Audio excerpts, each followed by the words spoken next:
काय पुगेर पनि त दिल्लीबाट चाहिँ ऊ निक्स हिँड्यो आमामामा ज्याकेट त खतरा छ त होइन यो आउनु योले गर्छु टन्न चाहिँ किन हालेको नानी लुगा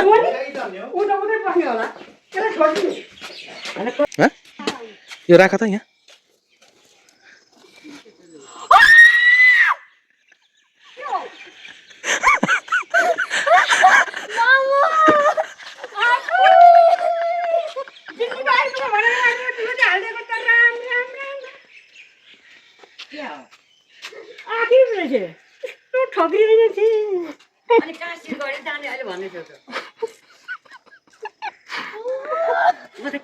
गाडीबाट काटेकी भन्छु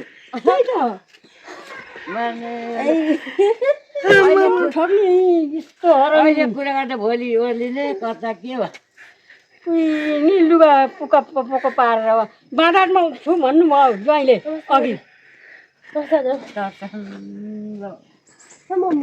म परै लु जानु उतै खाना खानु नजाने